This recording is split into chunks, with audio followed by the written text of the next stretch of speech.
ব্যবস্থা দিয়ে সমাজ রাষ্ট্র গঠন এবং পরিচালনা করতে থাকলে এই অবস্থায় মারা গেলে জান্নাতে যাওয়া যাবে? তাই জান্নাতে যেতে হলে তাগুতি ব্যবস্থা শুধু ত্যাগ করলেই হবে না, তাগুতি ব্যবস্থা সমাজ এবং রাষ্ট্র থেকে মূলোৎপাটন করার জন্য চূড়ান্ত সংগ্রাম করতে হবে। আপনারা কি সেই চূড়ান্ত সংগ্রাম করতে প্রস্তুত আছেন?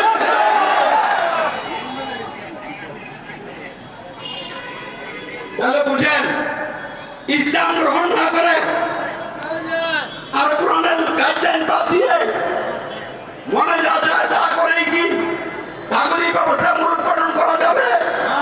ইসলামের বিজয় নিশান উড়ানো যাবে? পশ্চিম কালেও যাবে না। তাই আমাদেরকে জানতে হবে ইসলাম কিভাবে গ্রহণ করতে হবে। বন্ধুরা আমার, ইসলাম গ্রহণ করতে হলে ইসলামের মৌলিক তিনটা বিষয় আপনাকে জানতে হবে। এক নম্বর জানতে হবে মানুষের সমাজ রাষ্ট্র গঠন ও পরিচালনা সহ জীবনের সকল ক্ষেত্রে সফরেনিটি, সকল ক্ষমতা, সার্বভৌমত্ব, আইন বিধান ও নিরঙ্কুশ শাসন কর্তৃত্ব একমাত্র আল্লাহর, কোন মানুষের নয়। এটাই মূলত আল্লাহর প্রতি ঈমান, এটা মহাসত্য। এবং এই বিষয়ের ফলশ্রুতি ইসলামের দ্বিতীয় মৌলিক বিষয় হচ্ছে মানুষের সমাজ রাষ্ট্র গঠন ও পরিচালনা সহ জীবনের সকল ক্ষেত্রে দাসত্ব, আইনের আনুগত্য, উপাসনা একমাত্র আল্লাহর, অন্য কারো নয়। এবং এই বিষয়ের বাস্তবায়ন হচ্ছে ইসলামের তৃতীয় মৌলিক বিষয় মানুষের সমাজ রাষ্ট্র গঠন ও পরিচালনা সহ জীবনের সকল ক্ষেত্রে শর্তহীন আনুগত্য, অনুসরণ, অনুকরণ একমাত্র হযরত মুহাম্মদ সাল্লাল্লাহু আলাইহি ওয়াসাল্লামের, তিনি ছাড়া অন্য কোন নেতার শর্তহীন আনুগত্য নয়। অর্থাৎ মানুষের বিরাট বিধান দিয়ে যারা নেতা হবে এরা শর্ত পূরণকারী নেতা নয়। এই দুনিয়ার কোন নেতার আনুগত্য, অনুসরণ, অনুকরণ করা যায় না, করা যাবে না। ইসলামের এই তিনটা মৌলিক বিষয় জানার পরে, সঠিকভাবে বোঝার পরে, অন্তরে দৃঢ়ভাবে বিশ্বাস এনে যখন আপনি ঘোষণা করবেন আমি কোন মানুষকে সার্বভৌমত্বের মালিক, আইন বিধানদাতা, শাসনকর্তা মানি না, মানবই না, সমাজ ও রাষ্ট্র সহ জীবনের সকল ক্ষেত্রে সকল ক্ষমতার মালিক, চূড়ান্ত মালিক, সার্বভৌমত্বের মালিক, আইন বিধানদাতা ও নিরঙ্কুশ শাসনকর্তা একমাত্র আল্লাহকে মানি, মানব। রব্বুনা আল্লাহ, আল্লাহু আকবার। এবং অন্তরে দৃঢ়ভাবে বিশ্বাস এনে আপনি যখন সাক্ষাৎকার করবেন দাসত্ব, আইনের আনুগত্য, বসনা আমি একমাত্র আল্লাহরই করি করব, তিনি ছাড়া অন্য কারো কোন মানুষের দাসত্ব, মানুষের বানানো আইনের আনুগত্য এবং গায়রুল্লাহর বসনা আমি করি না, করব না।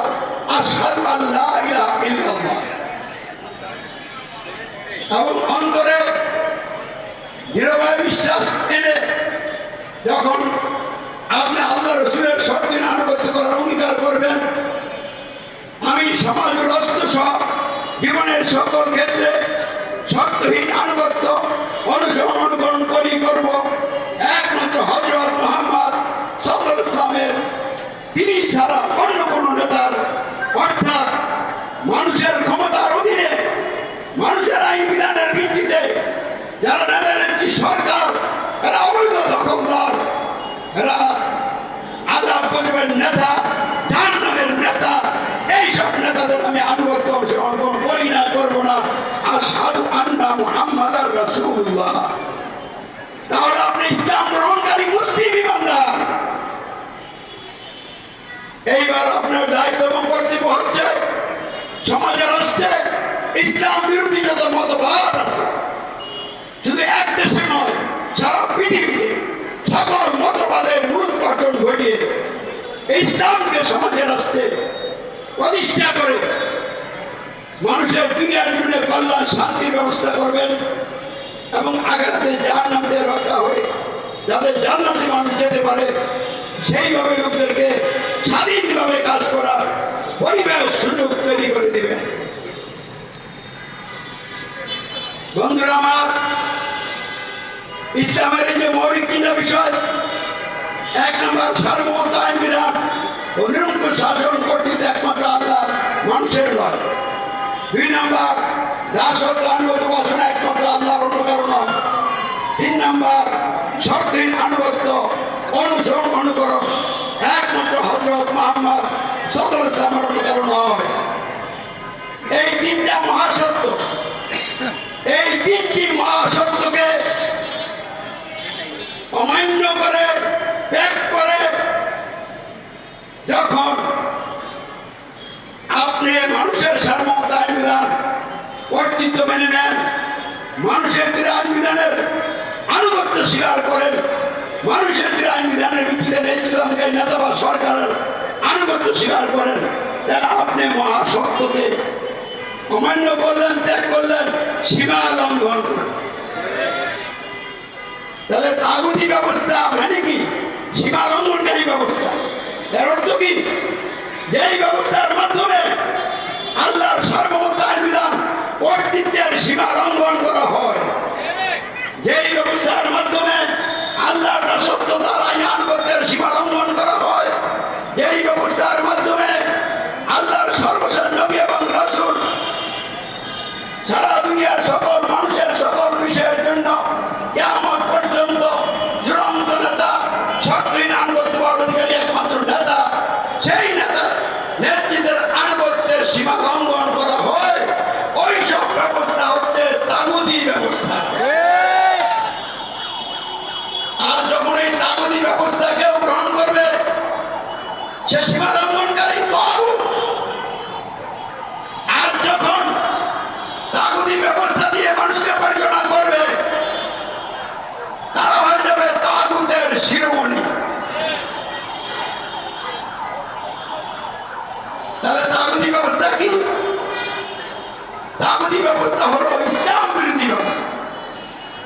তাগুতি ব্যবস্থা হলো গণতন্ত্র, তাগুতি ব্যবস্থা হলো রাজতন্ত্র, তাগুতি ব্যবস্থা সমাজতন্ত্র, সামরিকতন্ত্র, একনায়কতন্ত্র, স্বৈরতন্ত্র, ফ্যাসিবাদ,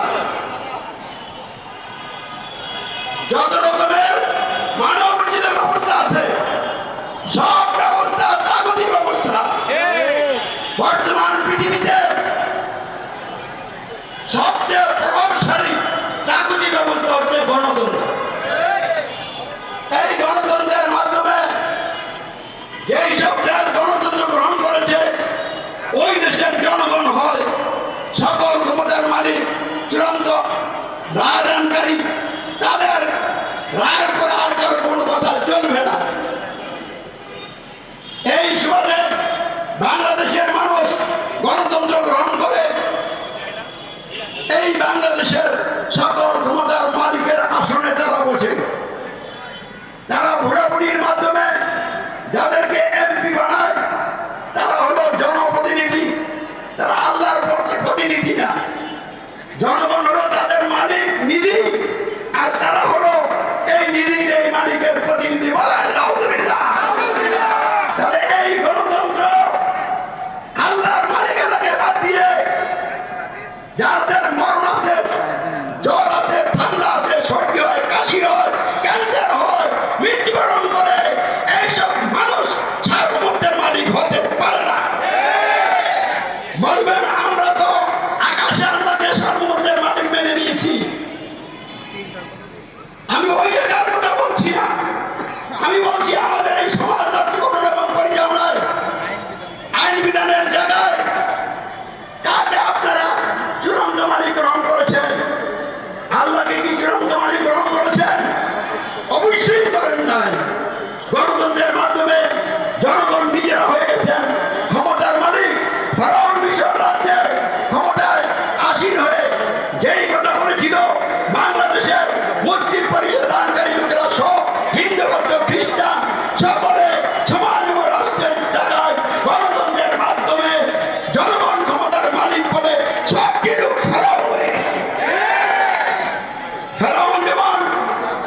নদীতে ডুবে নিশ্চিল হয়ে গিয়েছিল, আপনাদের সামনে নিশ্চিল হওয়ার সময় এসে গেছে। আল্লাহ রাব্বুল আলামিন হাসিনাকে হটিয়ে আপনাকে বুঝে দিতে চেয়েছিলেন, তোরা সোজা হ, গণতন্ত্র ত্যাগ কর, তাগুতি ব্যবস্থার বিরুদ্ধে দৃঢ় অবস্থান গ্রহণ কর, ইসলাম মেনে নে, আল কোরআনকে সংবিধান হিসেবে গ্রহণ করে কোরআন দিয়ে সমাজ এবং রাষ্ট্র গঠন এবং পরিচালনার সিদ্ধান্ত করে কার্যকরী পদক্ষেপ গ্রহণ কর। কিন্তু কেউ শিক্ষা গ্রহণ করে না। অত্যন্ত দুঃখের সাথে বলতে হচ্ছে, এদেশের তথাকথিত ওলামায়ে কেরাম, এদেশের তথাকথিত ইসলামী দলগুলো এই হাসিনার পতন দেখেও তারা কেন গণতন্ত্র ত্যাগ করলো না, তারা কেন গণতন্ত্রের বিরুদ্ধে রাজপথে নামলো না? তারা আল্লাহর কাছে সবচেয়ে বেশি অপরাধী হয়ে যাবে, পাকড়াও হয়ে যাবে। যদি এই গণতন্ত্র দিয়ে ইসলামী দলগুলি ক্ষমতায় যায়, তাহলে তারাই তো সরকার গঠন করবে, এই দলের থেকে স্পিকার হবে। বন্ধুরা আমার, এই গণতন্ত্র দিনে নির্বাচন হলে যেই সংবিধান নিয়ে রাষ্ট্র চলছে, এই সংবিধান কি বাদ হইয়া কোরআন সংবিধান প্রতিষ্ঠা হবে? ইসলামী দলগুলি রাষ্ট্রীয় ক্ষমতায় গেলে, সরকার গঠন করতে পারলে, তারা কি সংবিধান থেকে 7-এর 1 ধারা, এই প্রজাতন্ত্রের সকল ক্ষমতার মালিক জনগণ, এই ধারা বদলাইতে পারবেন? কারণ আপনারা তো এই ধারা মেনে ক্ষমতা গেছেন। এই ধারা যদি বদলাইতে না পারেন, ইসলাম হবে না। আপনারা তো আমেরিকাকে ভয় করেন, আপনারা তো পুলিশকে ভয় করেন, আর্মিকে ভয় করেন। এই জন্য আপনাদেরকে দিয়ে ক্ষমতা দেয় এই সংবিধান বদল করে আল কোরআনকে সংবিধান হিসেবে প্রতিষ্ঠা করে ইসলামী রাষ্ট্র ঘোষণা দিয়ে আল্লাহর সার্বভৌমত্বের ভিত্তিতে আল্লাহর সংবিধান প্রতিষ্ঠা করতে পারবেন না। আপনারা কি করবেন আমি জানি। আপনারা কি করবেন? ইসলামের খুঁটিনাটি কিছু আইন চালু করবেন, চমক দেখাবেন যে ইসলাম আমরা করে ফেলছি। ওই জনগণ সকল ক্ষমতার মালিক, এইটার আন্ডারে যত ইসলাম করবেন, বিশুদ্ধ ইসলাম হলো এমনি জাহিলিয়া, এমনি একটা ইসলাম নয়। যারা আপনারা সরকার গ্রহণ করলে আপনারা নিজেরা শপথ করবেন যে এই সংবিধান দিয়ে রাষ্ট্র চলছে, যে সংবিধান বলছে সকল ক্ষমতার মালিক জনগণ, এটা আল কোরআন বিরোধী সংবিধান। এই সংবিধানকে আপনারা হেফাজত করবেন, রক্ষণাবেক্ষণ করবেন, মেনে চলবেন, কার্যকরী করবেন, কার্যকরী রাখবেন। এই শপথ নিজেরা করবেন আর অন্যান্য দলের এমপিদেরকে এই শপথ করাবে। আমি চ্যালেঞ্জ করে বলছি, যেদিন এই শপথ আপনারা করবেন, সেদিন আল্লাহ বাবা আজমের গজবের দলে পড়ে যাবে। আপনারা মনে করবেন না ইসলামের লম্বা লম্বা বক্তব্য দিলে আল্লাহর গজব দিয়ে বাঁচতে পারবেন। শেখ হাসিনাকে আল্লাহ রাব্বুল আলামিন তার পক্ষ থেকে গজব দিয়ে হটিয়েছেন, এখনো সে সুযোগ হয় নাই। আমি তাকে বারবার দাওয়াত দিয়েছি, ভিডিও বার্তার মাধ্যমে, চিঠির মাধ্যমে, যে আপনি গণতন্ত্র ত্যাগ করেন, ইসলাম গ্রহণ করেন, আল কোরআনকে সংবিধান হিসেবে গ্রহণ করে কোরআন দিয়ে রাষ্ট্র গঠনের উদ্যোগ নেন। কিন্তু তিনি আমার কথা শোনেন না, উল্টা মানুষের উপরে অতিরিক্ত কর্তৃত্ববাদী নেতা হইয়া কর্তৃত্বগিরি করার জন্য শোষণজনক অত্যাচার নির্যাতন চালিয়েছে। কেউ তাকে রক্ষা করতে পারে না। আজকে সে অবমানিত লাঞ্ছিত অবস্থায় ঘুরে বেড়াচ্ছে। শেখ হাসিনা স্যার, আমার এই বক্তব্য শেখ হাসিনার কাছে পৌঁছো। আমি না চাই, কিন্তু বাঁচতে চান, অতীতের সব অপরাধ ক্ষমা হয়ে যাবে যদি যন্ত্রমন্ত্র ত্যাগ করে ফ্যাসিবাদের বিরুদ্ধে বিদ্রোহ করে কমপ্লিটলি আল্লাহর উপরে সারেন্ডার করেন, আল্লাহর সার্বভৌমত্ব মেনে দেন, তখন আপনার প্রতি আল্লাহর রহমত নাযিল হবে।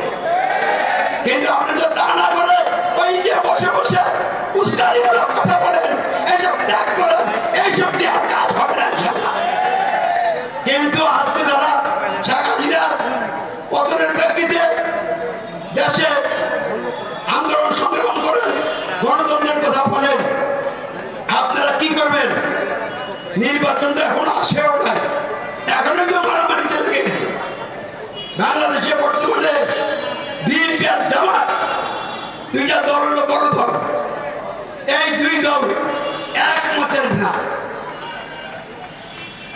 বিএনপির মতে মতে কজন লোক আর জামাত ইসলামের মতে কজন লোক?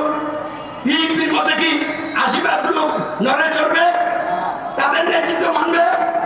জামাতের কি ৩০% লোক দেশের মানুষ তাদের নেতৃত্ব মানবে? বঙ্গবন্ধু শেখ মুজিবুর রহমান